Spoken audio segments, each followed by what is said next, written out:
Section 9.2, the hyperbola.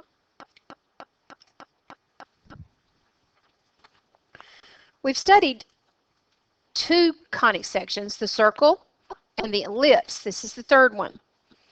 And the definition of a hyperbola is this. A hyperbola is a set of all points in a plane, the difference of whose distance from two fixed points is constant. A hyperbola is a set of all points in a plane, the difference of whose distance from two fixed points is constant. Now, we've previously done the definition of ellipse. There's only two words in this sentence and that sentence, the definition of ellipse, that are different, and one of them is hyperbola is changed from ellipse. What's the other word that is different in this sentence than the one we wrote for ellipse? The other word is difference. In ellipse, it said the sum. And here it's the difference. Okay, so there's the definition of hyperbola, and you will see these definitions again on the test, I promise you. So you are going to need to be able to recognize them. All right, so that's the definition of a hyperbola. And a hyperbola doesn't have a major axis and a minor axis like an ellipse does, but it has what's called a transverse axis, which is kind of like the major axis. It's the same direction as the major axis. And the branches of the hyperbola are the actual hyperbola itself. So let's describe them. The transverse axis is the line through the foci intersects, let me back up. The line through the foci intersects the hyperbola at the vertices. The segment joining the vertices is the transverse axis. The hyperbola has two branches opening in opposite directions, either up and down or left and right. So please describe the transverse axis and the branches. A line through the foci intersects the hyperbola at the vertices. The segment joining the vertices is the transverse axis. Hyperbola has two branches opening in opposite directions, either up and down or left and right.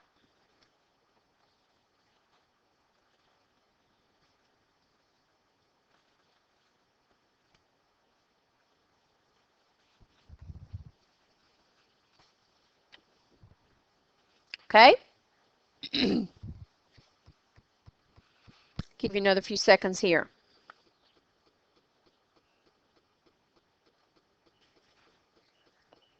Yeah, I got the little background music on. It's okay. Here we go. We want to sketch a hyperbola. So put your X and Y axis over there. And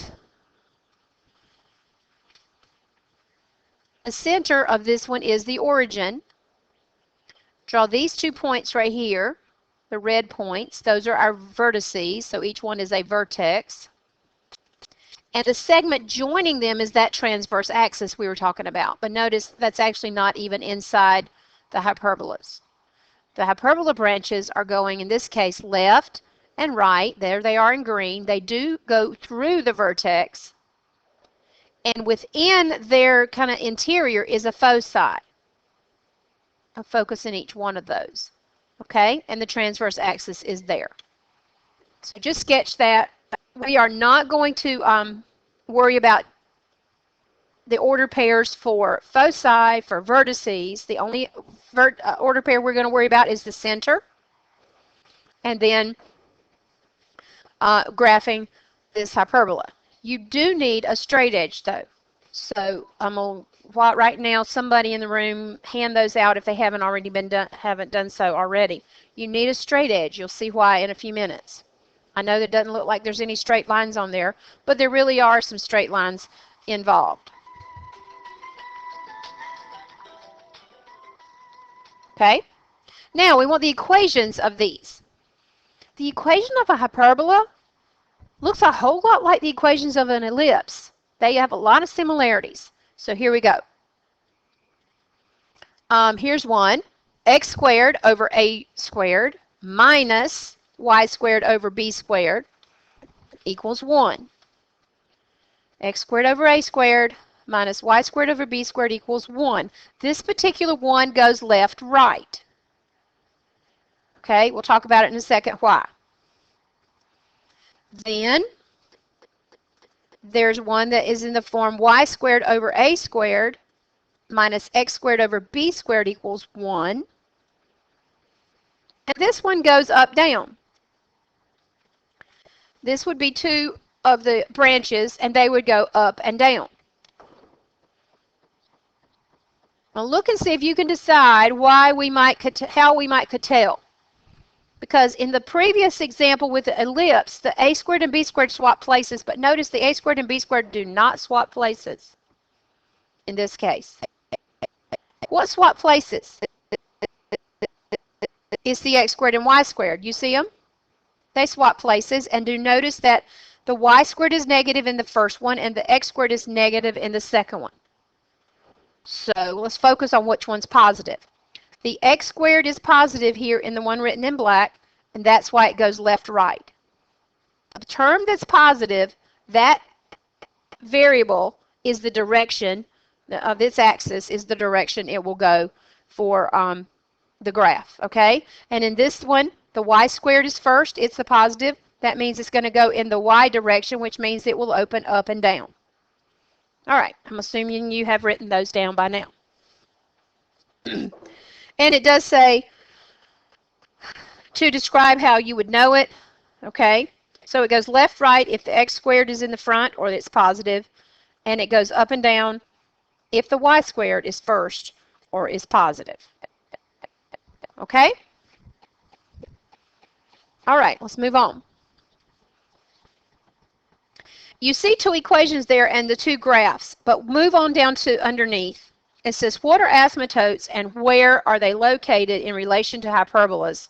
How do you find the equation of them? Please write that statement about asymptotes there. The asymptotes are two lines that the hyperbola approaches but does not cross. We know that's what's true about asymptotes. Graphs approach them but do not cross. They intersect at the center of the hyperbola. So those asymptotes intersect, there's two of them, and they intersect at the center. Also, they are the diagonals of the quote-unquote rectangle. Now, we hadn't discovered what that is yet. I'll show you as we graph. Okay? They are the diagonals of the rectangle, and that's how we'll find them. And then underneath it says, let's list the steps to graph a hyperbola. So here they are. Please list these 1 through 4. Find the vertices. Build the rectangle. Pencil in the asymptotes. That means like use a dotted line or a pencil if you're going to graph the hyperbola in some other color that's darker. And then you draw the two branches starting at the vertex and approach the asymptotes. You'll see that part. That's the real easy part. Okay? Give you another moment there to get those written down, and then we'll graph. Be sure you have a straight edge.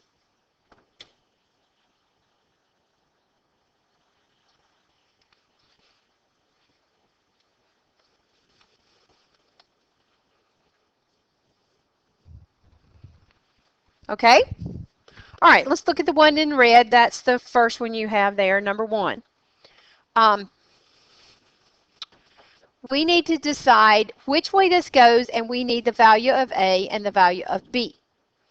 I notice the X squared is first, so which direction will this one go? The direction is going to be left, right.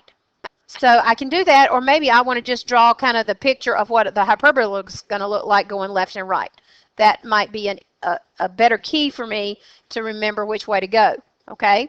Now, A is the one underneath the first term. So A is the square root of 9, 3.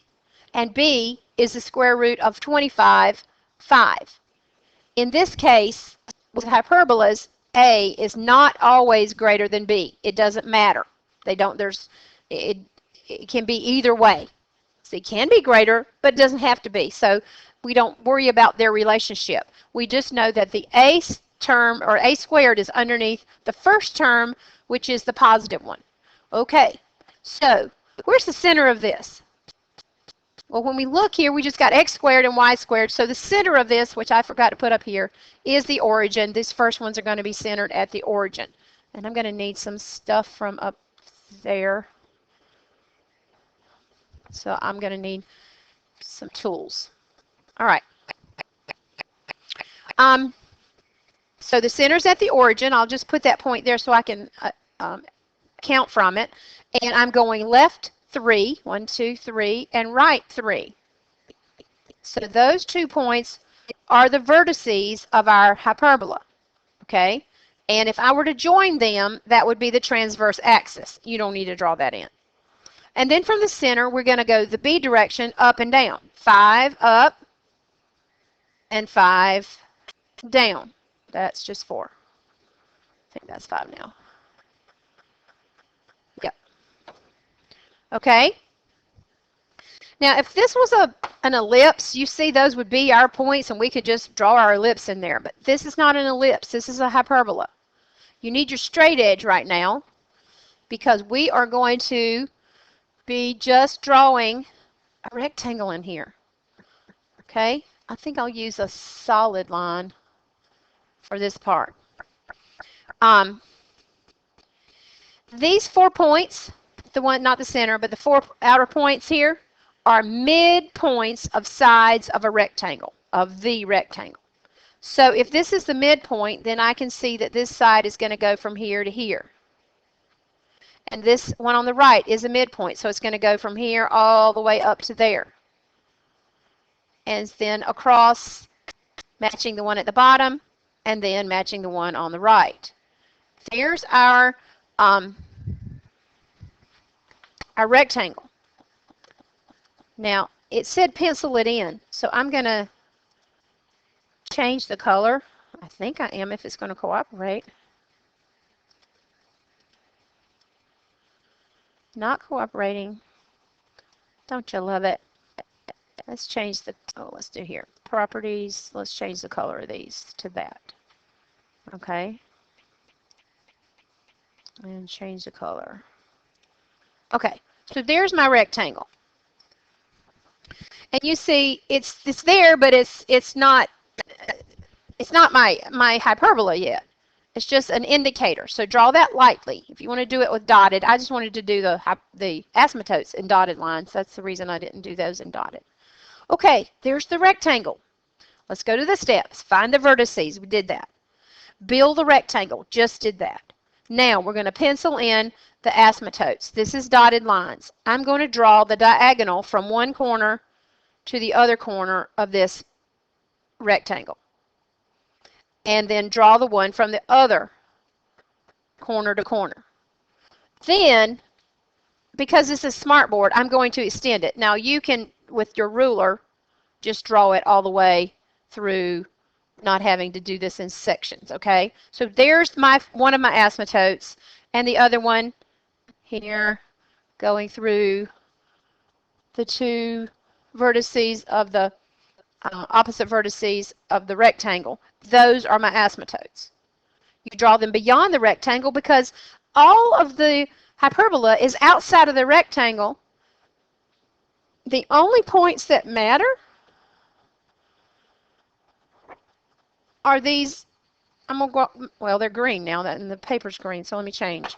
Make them red. Okay, these 2 are the vertices. Now, watch carefully where my hyperbola is. Are you caught up? If you're not, please stop and look up here. These are the vertices. That was the first place I placed the A and the first and second A. They're midpoints on the rectangle, and now they're the vertex or vertices of the branches. I'm going to start there and draw toward this asymptote and out. Same thing here. We don't really go inside. No, it shouldn't go inside. It almost looked like I did. Inside that rectangle, it just aims toward the asymptote and spreads out wide. Okay? And then the second branch is just the match. that match to that. Okay? So you're penciling those, drawing those in. Yes, you're freehanding kind of, but you have some indicators. You're headed toward those asymptotes, and you can see how they look the same, how they complement each other. There's some symmetry there. Okay? Well, let's try the second one. And I'm not sure why this is on the same board. You have a second graph. Go ahead and start graphing the second one. While I get rid of this one. I hope you got it because it's going away.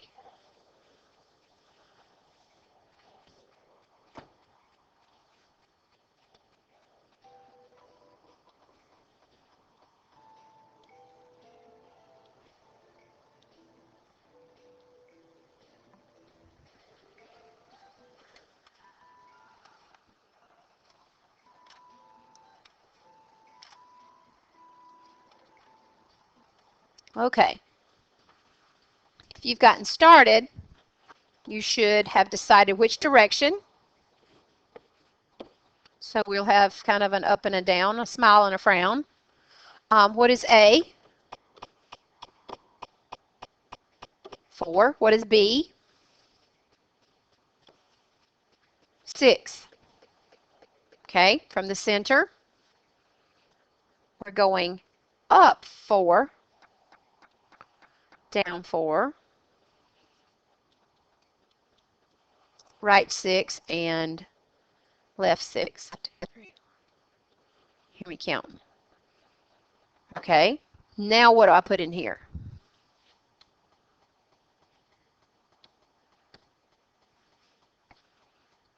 I put the rectangle. So, rectangle is there. I'll give you time to catch up.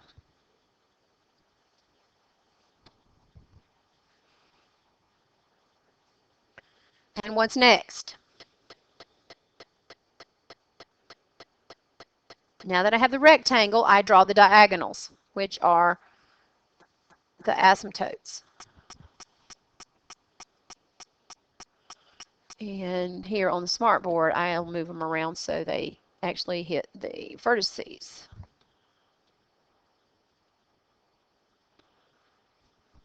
Okay.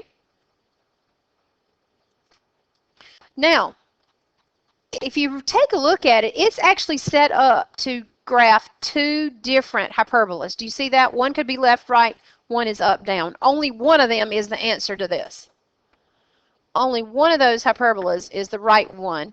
So let's see. Let's go back and look at the equation. The equation starts with y squared. That tells me it is up, down. So I'm going to start here at this vertex on top and sketch my branches and do the same for the bottom. Okay? Everybody see how that works? Now, if the center is not the origin, the equation is going to look a little bit different. So let's take a look at that. Turn your paper over, and let's begin to fill in the chart. I'm going to turn the page. Hope you got that. Otherwise, stop the video. Here we go. Equation, x minus h quantity squared over a squared minus y minus k quantity squared over b squared equals 1. That equation has center hk, and that one will go left-right. It goes left-right because the x term is in the positive position here.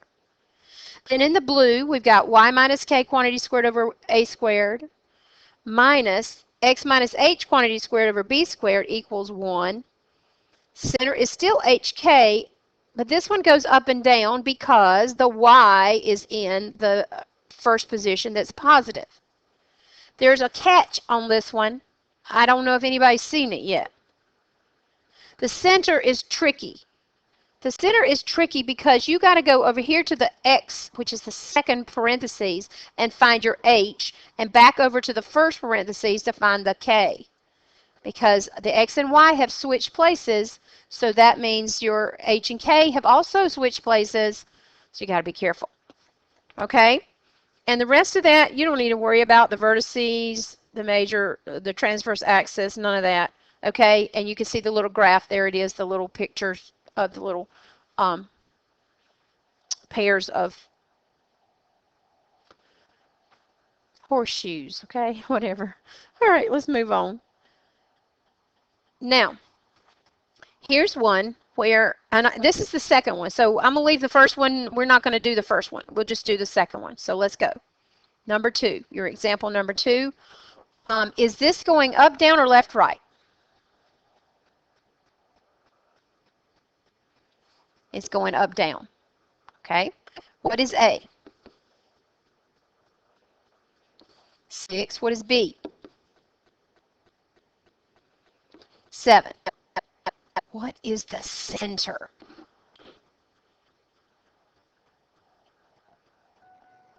You looking? You careful?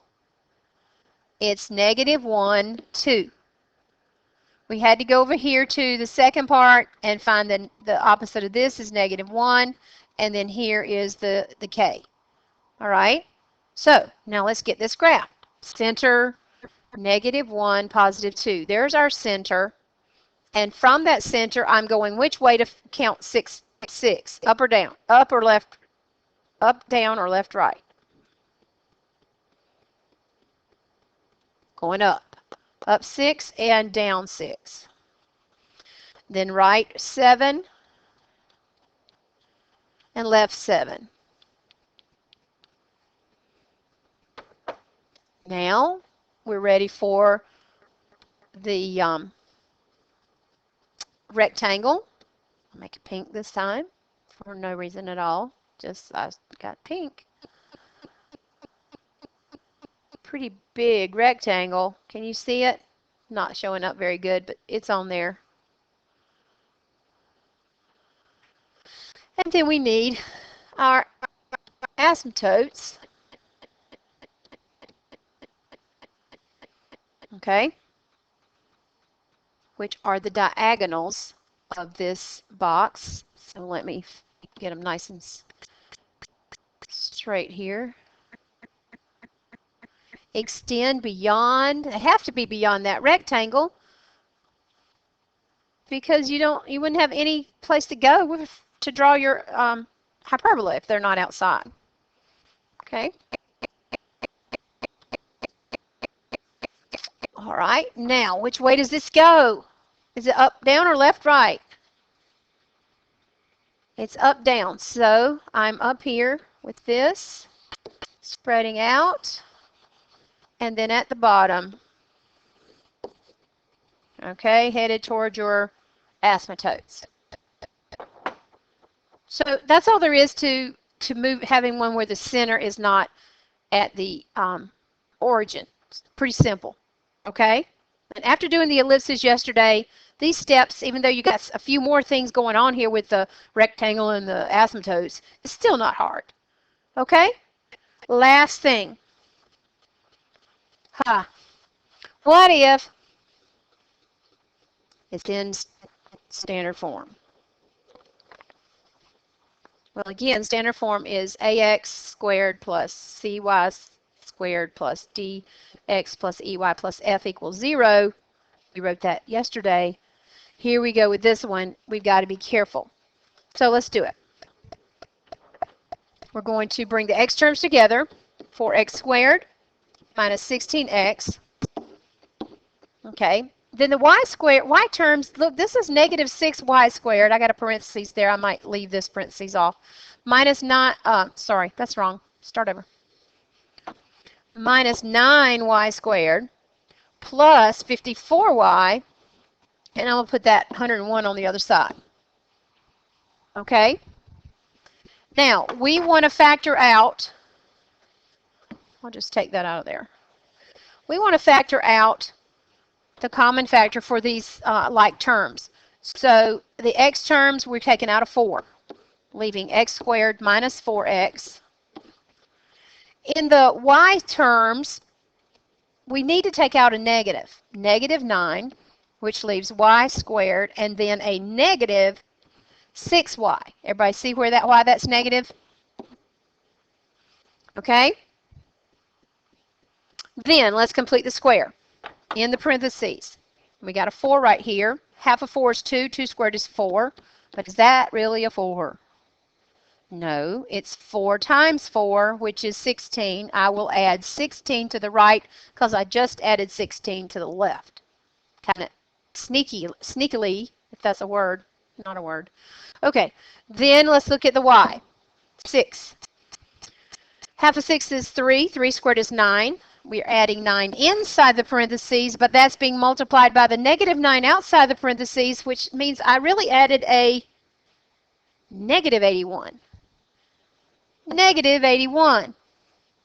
Got to be careful over there with that. Okay, so let's complete the square. 4 times x minus 2 quantity squared. Then negative 9 times y minus 3 quantity squared. And then I need to combine all these things on the other side. And I'm using a calculator. That's 36. I knew it was a nice number, but I wasn't positive what it was. Okay. Now, the right-hand side's not a 1. It needs to be a 1. So we are going to divide through by 36, 36, 36. And reducing, 4 goes into 36 9 times. And that x minus 2 is in the numerator, quantity squared. Minus 9 goes into 36 4 times. Y minus 3, quantity squared. Equals, and that's a 1. We got there. There we are. That's the beautiful form of this hyperbola. And we can tell that the center is where? 2, 3. A would be 3. B would be 2. And we just said it goes, or we didn't, did we? Which way does it go? Left, right. Okay? All right. You can pause it if you need to see this a little longer. Here's your assignment. Watch the page numbers. I'm not sure what's printed on your sheet, but that's the correct page number. Enjoy your homework. Be sure you get some graph paper.